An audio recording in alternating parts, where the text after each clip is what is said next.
Hi there. I've spoken to many of you in the diaspora who have property that you've either bought or perhaps it's been in your family for a long time and no one has touched it for years, maybe even decades, and it hasn't been on anyone's radar. And one day you're shocked to discover that your property has been repossessed. So if you want to find out why this happens and how you can avoid it happening to your property, then make sure you watch this video.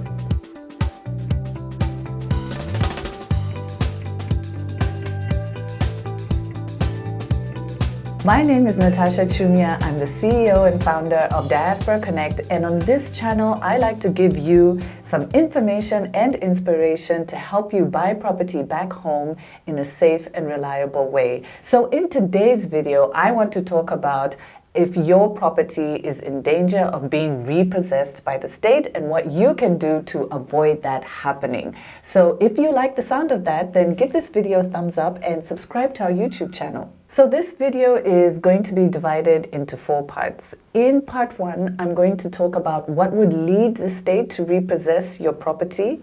In the second part, I'm going to talk about how they would actually go about it. In part 3, I'm going to talk about what you can do if you find that this happens to your property.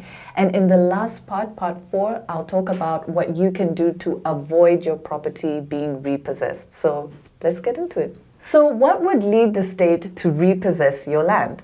So first of all, land is seen as a productive resource and we are required to use that resource. The second thing is that all land that is on title is actually owned by the president on behalf of the state, and it's leased out to us as property owners. So as property owners, we are required to own that land subject to the conditions that are in that lease. And those conditions are contained in the fine print of your title deeds. So what can lead the state to repossess your land is if there's been a breach of the law or a breach of the conditions of your title deeds. So you need to read the fine print and understand what those conditions are. But generally, there are 2 main conditions that will lead to the state repossessing your land. And this is usually failure to pay ground rent. And I did a whole video about this. So if you don't know what ground rent is, then make sure that you watch that video and make sure that you're up to date with your ground rent. And also failure to develop your property.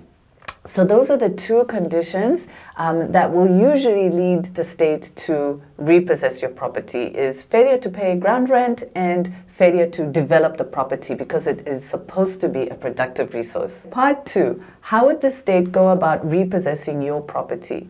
So the state would give you 3 months notice and give you a chance to show reason why they shouldn't repossess your property.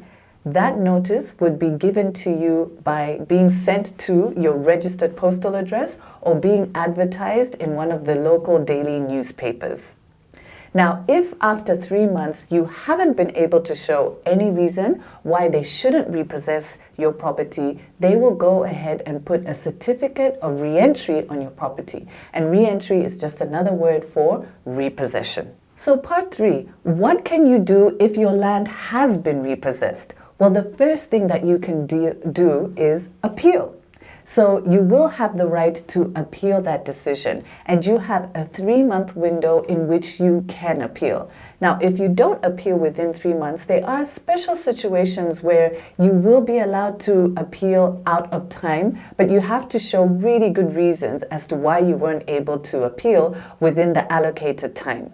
The second thing that you can do is demand for compensation. So if there was any type of development on that land and perhaps it was repossessed for failure to pay your ground rent, then you can still demand compensation because our constitution doesn't allow dispossession of property which has been developed without any kind of compensation. So that's the second thing that you can do, is demand for compensation. Part 4, now the final part, is what can you do to protect your property from being repossessed? Now, I've already hinted at some of the things that you can do. So one of the first things that you can do is make sure that you are regularly paying your ground rent. Do not allow ground rent arrears to just accrue on your property for years, sometimes even decades. I've seen that happen.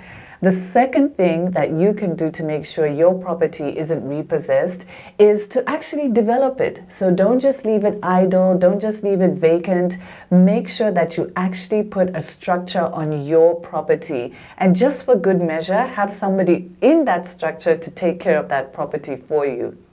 The minimum requirement that you're allowed to, or that you're required to develop, is a foundation, but I think that you might as well go all the way and actually put a structure on that property. So now this combo is actually the worst, is where you have a property where ground rent hasn't been paid for years and there's no development. You want to make sure that you don't find yourself in that situation. The other thing that you can do is have somebody check your records at Ministry of Lands. If you can't get the printout yourself, have somebody here at home go to Ministry of Lands and do a search on your property and just make sure that your details have been properly recorded. So your full names and your proper registered address. And then lastly, of course, what you can do, something I always sing about, is make sure that you consult with a licensed professional if you feel that your property is in danger of being repossessed, or if it has been repossessed and you quickly need to appeal. Make sure you do that through a registered lawyer.